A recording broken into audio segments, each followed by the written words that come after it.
हातंब्रेकर, तुम्ही पाहताय न्यूज 18 लोकमत। महत्त्वाच्या बातम्या वेगवान स्वरूपात पाहूया गावाकडच्या बातम्यांमध्ये। बारामतीतल्या विकास कामांची विरोधी पक्षनेते अजित पवार यांनी पाहणी केली आहे। यावेळेला अजित पवारांनी कामासंबंधी अधिकारी आणि कंत्राटदारांना सूचनाही केलेल्या आहेत। कामाचा दर्जा राखतानाच नागरिकांना कोणत्याही प्रकारे त्रास होणार नाही याची खबरदारी घेण्याच्या सूचना करण्यात आलेल्या आहेत। उद्धव ठाकरे यांच्या दसरा मेळाव्यातल्या भाषणावरनं उद्धव ठाकरे यांचं संतुलन बिघडलंय अशी घणाघाती टीका खासदार नवनीत राणांनी केली आहे। उद्धव आणि आदित्य ठाकरे फक्त बाळासाहेबांच्या प्रॉपर्टीचे वारसदार होऊ शकतात, विचारांचे नाहीत, असंही नवनीत राणा यांनी म्हटलंय। उद्धव ठाकरेंच्या भाषणावर मंत्री गिरीश महाजन यांनी सडेतोड उत्तर दिलंय। राष्ट्रवादी काँग्रेस आणि काँग्रेसच्या मांडीवर जाऊन बसलात म्हणजेच तुम्ही हिंदुत्व सोडलं, अशी टीका महाजन यांनी केली आहे। उद्धव ठाकरेंकडे आता बोलायला काहीही उरलेलं नाही, असंही ते म्हणाले। नाशिक विभाग पदवीधर मतदारसंघासाठी निवडणूक कार्यक्रम जाहीर झालेला आहे आणि या निवडणुकीसाठी भाजपनं कंबर कसली असून जास्तीत जास्त पदवीधर मतदारांची नोंदणी करून निवडणूक जिंकण्याचा संकल्प भाजपनं केल्याचं दिसतंय।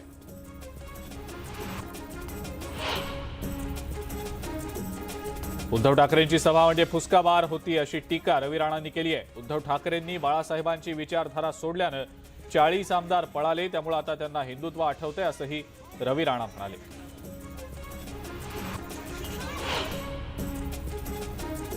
संसदीय समित्यांमध्ये काही फेरबदल करण्यात आलेले आहेत। यात माहिती तंत्रज्ञान संसदीय समितीच्या अध्यक्षपदी एकनाथ शिंदे गटातले खासदार प्रतापराव जाधव यांची नियुक्ती करण्यात आलेली आहे। याआधी हे पद काँग्रेसचे खासदार शशी थरूर यांच्याकडे होतं।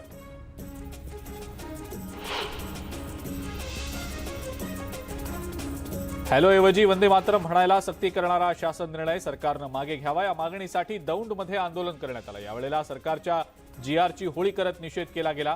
सर्वपक्षीय संघटनांकडून हे आंदोलन करण्यात आलं।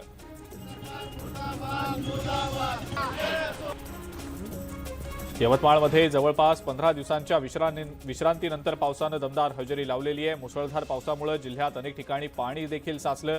काढणीला आलेल्या सोयाबीन पिकाला या पावसाचा फटका बसलाय। वाशिममध्ये परतीच्या पावसानं झोडपून काढलाय। धनज, वाई, केनवडसह अनेक तालुक्यात मेघगर्जनेसह पाऊस बरसला, त्यामुळे काढणीला आलेल्या सोयाबीनचं नुकसान झालंय। त्यामुळे शेतकरी पुन्हा एकदा संकटात सापडलाय। धुळे जिल्ह्यातल्या शिंदखेडा तालुक्यात दुष्काळी परिस्थिती आहे। परतीचा पाऊस न झाल्यानं कापसाची वाढ खुंटली आहे, त्यामुळे बळीराजा चिंतेत आहे। अशातच कोरडा दुष्काळ जाहीर करण्याची मागणी काही शेतकऱ्यांनी केली आहे। बुलढाण्यातून जाणारा मुंबई नागपूर राष्ट्रीय महामार्गाला मोठमोठे खड्डे पडले, त्यामुळे खामगाव नांदुरा मलकापूर हा 50 किलोमीटरचा रस्ता पार करण्यासाठी 2 तासांचा वेळ लागतोय आणि त्यामुळे रस्त्याची डागडुजी करावी अशी मागणी वाहन चालक करतायत। अहमदनगरमधल्या राहुरी पोलीस ठाण्यातल्या कर्मचाऱ्यानं गळफास घेत आत्महत्या केली आहे। बेळवंडी पोलीस ठाण्यातील पोलीस निरीक्षकांच्या त्रासाला कंटाळून आत्महत्या केल्याचा आरोप मृत पोलीस कर्मचाऱ्याच्या पत्नीकडून करण्यात आलाय। बीडच्या परळी तालुक्यात शेतीच्या वादातून 2 गटात हाणामारी झाली, ज्यामध्ये इलियाज शेख या व्यक्तीचा मृत्यू झालाय तर 3 जण जखमी झालेत। दारावती तांडा इथं घडलेल्या या घटनेनंतर परिसरात तणावाचं वातावरण निर्माण झालंय।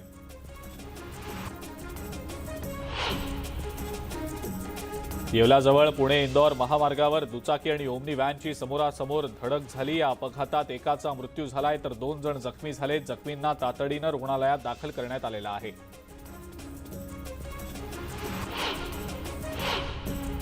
वेंगुर्ल्यामधल्या शिरोडा समुद्रकिनारी फिरण्यासाठी आलेले 2 जण समुद्रात बुडाले, त्यातल्या सुभाष कुमावत या व्यक्तीचा मृत्यू झालाय तर दीनदयाळ राव हा बेपत्ता असून त्याचा शोध सुरू आहे। सहाय्यक पोलीस उपनिरीक्षकाचा रेल्वेतनं पडून मृत्यू झाल्याची घटना परभणी रेल्वे स्थानकाजवळ घडली आहे। कर्तव्यावर जात असताना सहाय्यक पोलीस उपनिरीक्षक दत्तराम घाग यांचा रेल्वेतून पडून मृत्यू झालाय।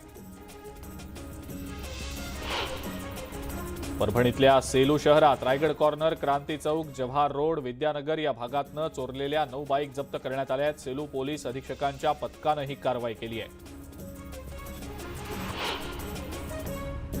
भुसावळ रेल्वे स्थानकातून बेवारस बॅगांमधून 3 लाखांचा गांजा जप्त करण्यात आलाय। या प्रकरणी भुसावळ लोहमार्ग पोलिसात गुन्हा दाखल करण्यात आलाय। बॅगा सोडून पळणाऱ्या संशयितांचा सुरक्षा यंत्रणांकडून सध्या शोध सुरू आहे।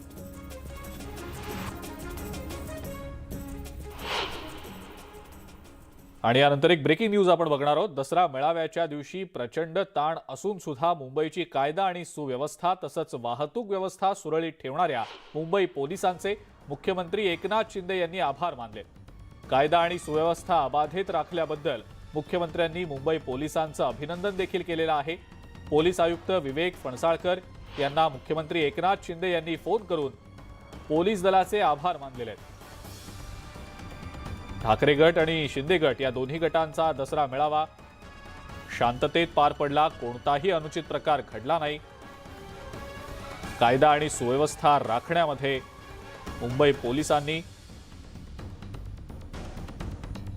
जबरदस्त प्रयत्न केल्याचं आपण पाहिलेलं होतं आणि याच मुळे मुंबई पोलिसांचं मुख्यमंत्री एकनाथ शिंदे यांनी अभिनंदन देखील केलेलं आहे। यानंतर आपण पुन्हा एकदा वळूया गावाकडच्या बातम्यांकडे। मनमाड दौंड दरम्यान नवीन रेल्वे मार्गाच्या कामामुळे भुसावळ विभागातून धावणाऱ्या महाराष्ट्र एक्सप्रेससह 16 रेल्वे गाड्या रद्द करण्यात आलेल्या आहेत। ऐन सणासुदीच्या दिवसात रेल्वे गाड्या रद्द केल्याने प्रवाशांकडून संताप व्यक्त होतोय। केंद्र सरकारतर्फे जाहीर करण्यात आलेल्या स्वच्छ सर्वेक्षण 2022 क्रमवारीमध्ये भुसावळ 98व्या क्रमांकावर आहे। गेल्या वर्षी भुसावळ शहर 128व्या क्रमांकावर होतं।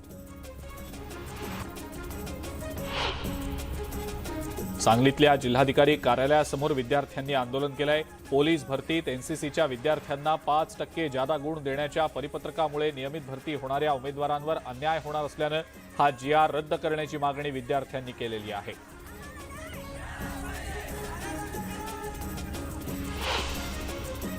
सांगलीमध्ये गाढवाची तस्करी करणारी टोळी जेरबंद करण्यात आलेली आहे। सांगलीतून 25 गाढवांची चोरी झाल्याची तक्रार पोलिसांकडे करण्यात आलेली होती आणि त्यानंतर 4 जणांवर अटकेची कारवाई करण्यात आलेली आहे।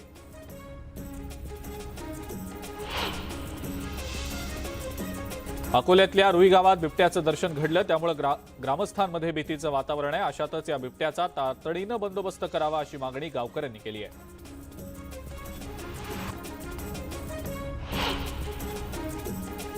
कोल्हापुरात शाही दसरा सोहळा मोठ्या उत्साहात आणि पारंपरिक वातावरणामध्ये संपन्न झाला। या सोहळ्यासाठी छत्रपती घराण्याचे प्रतिनिधी मेबॅक कारमधून आले तर अंबाबाई देवी आणि तुळजाभवानी देवीच्या पालख्या चौकात दाखल झाल्या। शमीपूजन करत सीमोल्लंघन संपन्न झालं। या सोहळ्यात राज्य सरकारचा सहभाग होता।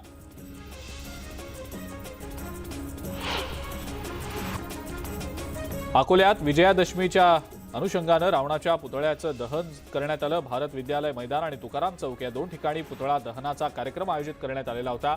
या कार्यक्रमाला नागरिकांनी गर्दी केल्याचं पाहायला मिळालं। जळगावात मेहरुण तलाव परिसरात 51 फुटी रावणाचं दहन करण्यात आलं। यावेळेला फटाक्यांची आतषबाजी करण्यात आली। या कार्यक्रमाला मंत्री गिरीश महाजन यांच्यासह मान्यवरांनी उपस्थिती दर्शवली। राज्यामध्ये दसऱ्याच्या दिवशी सगळीकडे रावणाच्या पुतळ्याचं दहन केलं गेलेलं आहे। अकोल्यातही 2 ठिकाणी रावणाच्या पुतळ्याचं दहन करण्यात आलं। अकोल्यातल्या भारत विद्यालय मैदान आणि तुकाराम चौक अशा 2 ठिकाणी पुतळा दहनाचा कार्यक्रम आयोजित करण्यात आलेला होता। दसऱ्याच्या निमित्तानं मनमाड शहरात रावणाच्या 40 फुटी प्रतिकात्मक पुतळ्याचं दहन करण्यात आलं। गेल्या 17 वर्षांपासून ही परंपरा जपली जाते। या उत्सवाला पंचक्रोशीतले हजारो नागरिक जमलेले होते।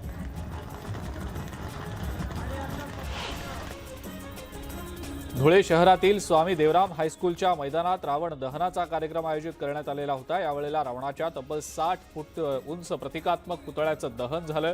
कोरोनाच्या 2 वर्षांनंतर हा सण साजरा होत असल्यानं नागरिकांमध्ये उत्साह दिसला। बारामतीमधल्या मोरगावमधील मयुरेश्वराचा सीमोल्लंघन पार पडलंय। हजारो गणेश भक्तांच्या उपस्थितीत सनई चौघडे आणि गणरायाच्या जयघोषात पालखी सोहळा काढला गेला। यावेळेला पालखीसमोर तोफांची सलामी देण्यात आली।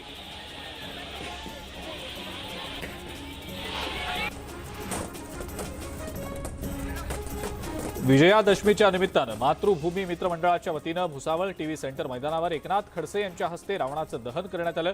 यावेळेला एकनाथ खडसे यांनी राजकारणातही अनेक दुष्ट प्रवृत्ती आहेत आणि त्या नष्ट करण्याची आवश्यकता असल्याचं म्हटलंय, तर नितळ आणि निर्मळ राजकारण निर्माण झालं पाहिजे असंही त्यांनी सांगितलं। नारायणगाव इथल्या मुक्ताबाई मातेच्या नवरात्रोत्सवाची सांगता काल्याच्या कीर्तनानं झाली। महादेव महाराज राऊत यांनी दहीहंडी फोडून 10 दिवस सुरू असलेल्या सप्ताहाची सांगता केली। यावेळेला भाविकांनी मोठी गर्दी केलेली होती। हिंगोली शहरामध्ये रामलीला मैदानावर 51 फुटी रावणाच्या पुतळ्याचं दहन करण्यात आलं। यासोबतच मेघनाथ आणि शूर्पणखेच्या पुतळ्यांचं देखील दहन करण्यात आलं।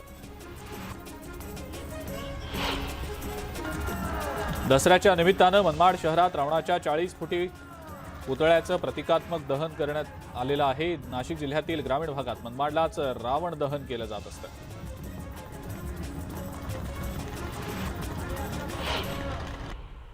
नंदुरबार जिल्ह्यातल्या काठी संस्थानचा आदिवासी दसरा महोत्सव संपन्न झाला। या ठिकाणी घोड्यांची शर्यत आणि रावण पूजन आकर्षणाचा विषय असतो। यावेळेला घोडे शर्यतीत 40हून अधिक घोड्यांनी सहभाग घेतला।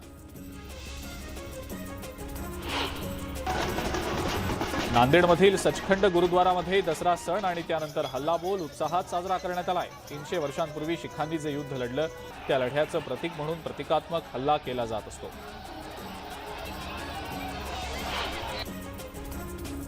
दसऱ्याच्या निमित्तानं विठोबाला घोगडी, चांदीची काठी आणि सोन्याचं पितांबर परिधान करण्यात आलेलं होतं, तर रुक्मिणी मातेला सोन्याच्या पैठणीचा साज परिधान करण्यात आला। दसऱ्याच्या निमित्तानं दर्शन घेण्यासाठी भाविकांनी पंढरपूरमध्ये मोठी गर्दी केली होती।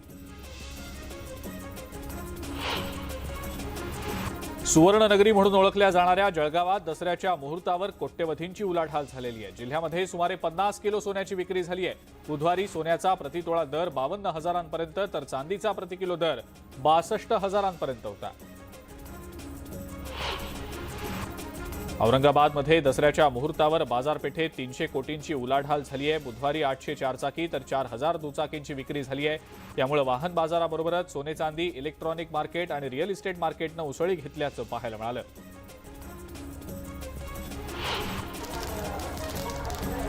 सांगलीतल्या तासगावमधल्या कवठे एकंदचा आतषबाजी सोहळा पाहण्यासाठी भाविकांनी गर्दी केली। दसऱ्याच्या निमित्त सिद्धराज महाराजांच्या पालखीसमोर फटाक्यांची आतषबाजी करण्यात आली। डोळ्यांचं पारणं फेडणारा हा सोहळा पाहण्यासाठी हजारो नागरिक उपस्थित होते।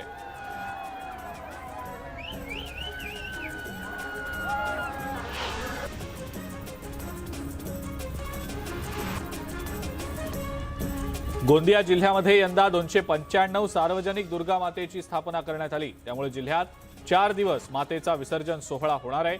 दसऱ्याच्या दिवसापासून ढोल ताशांच्या गजरात मातेला निरोप देण्यात येतोय। संत तुकाराम महाराजांच्या देहूमध्ये 400 वर्षांपासूनची सीमोल्लंघनाची परंपरा जपण्यात आलेली आहे। संत तुकाराम महाराजांच्या मुख्य मंदिरातून पालखी विठ्ठलवाडी गावातील विठ्ठल मंदिरात जाते। तिथे मानकरी पालखीचं स्वागत करतात आणि त्यानंतर सीमोल्लंघन करून आपट्याची पानं वाटत दसरा सण साजरा होत असतो।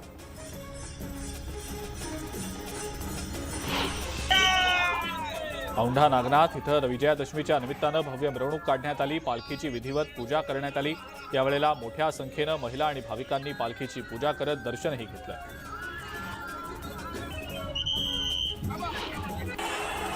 विजयादशमीच्या निमित्तानं सांगली जिल्ह्यातल्या विटा इथं पालखी स्पर्धा मोठ्या जल्लोषात पार पडली आहे। शेकडो वर्षांची परंपरा असलेल्या या स्पर्धेत मूळस्थान पालखीनं यंदा प्रथम क्रमांक पटकावलाय, तर पालखी शर्यतींचा थरार पाहण्यासाठी लाखो भाविकांची उपस्थिती होती। कोरोनानंतर पार पडलेल्या नवरात्रोत्सवामध्ये माहूरच्या रेणुका देवीचं खंडेश्वरी देवीच्या मंदिरात गेल्या 10 दिवसात 9 लाख भाविकांनी दर्शनासाठी गर्दी केल्याची माहिती मंदिर विश्वस्तांनी दिलेली आहे। नवरात्रोत्सवात खंडेश्वरी देवीला 65 तोळ्यांचे 11 सुवर्णालंकार, 24 किलो दागिने अर्पण करण्यात आलेले आहेत।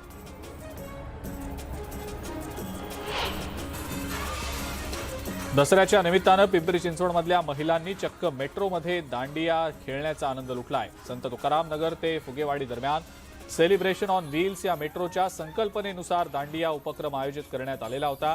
त्यामध्ये अभिनेत्री गायत्री बनसोडेसह मोठ्या संख्येनं महिलांनी सहभाग घेतला।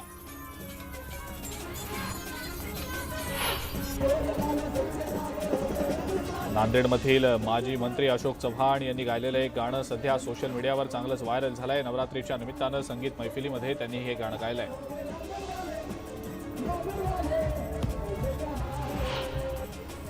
बुलढाण्यामध्ये धम्मचक्र प्रवर्तन दिनानिमित्त कार्यक्रमांचं आयोजन करण्यात आलेलं होतं। बाबासाहेब आंबेडकर यांच्या अनुयायांकडून आंबेडकरांच्या पुतळ्याला अभिवादन करण्यात आलं।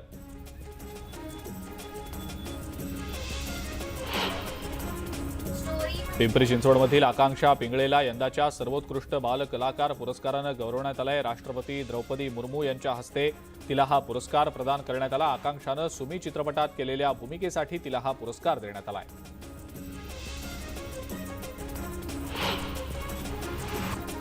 गावाकडच्या बातम्यांमध्ये वेळ झाली एका ब्रेकची। बघत रहा न्यूज 18 लोकमत। नागरिकांनी गर्दी केली।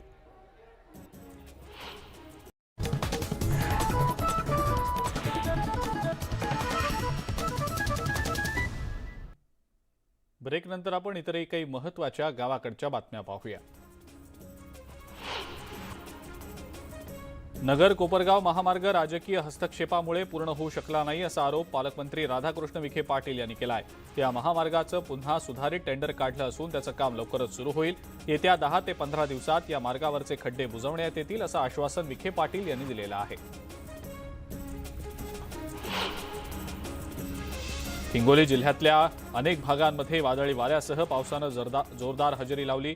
इडोळीमध्ये विद्युत खांबावरील विजेची तार अचानक तुटली आणि अमला रस्त्यावर वादळी वाऱ्यामुळे मोठं झाड उन्मळून पडलं। सुदैवानं या घटनांमध्ये कोणतीही जीवितहानी झाली नाही।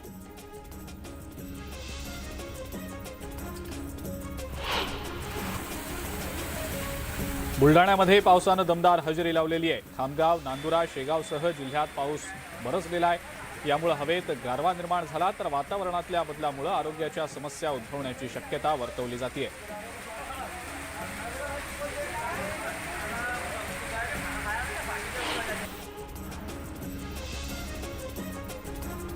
बदलत्या वातावरणामुळे यवतमाळच्या पुसदमध्ये ताप, सर्दी आणि खोकल्याच्या रुग्णांमध्ये वाढ झाली आहे। त्यामुळे ग्रामीण रुग्णालयात रुग्णांची गर्दी दिसतेय। लक्षणं आढळल्यास नागरिकांनी घरीच उपचार न करता डॉक्टरांचा सल्ला घ्यावा असं आवाहन आरोग्य विभागाकडून करण्यात आलं आहे।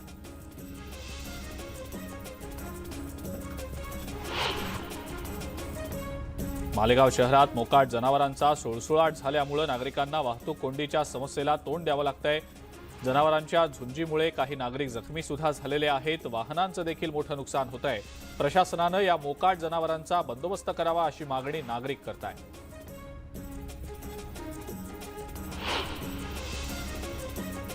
मावळमध्ये वन्यजीव सप्ताहाच्या निमित्तानं वन्यजीव रक्षक मावळच्या वतीनं वन्यजीवांच्या प्रति जनजागृती करण्यात आलेली आहे। तळेगावमधल्या खासगी शाळेत हा उपक्रम राबवण्यात आला।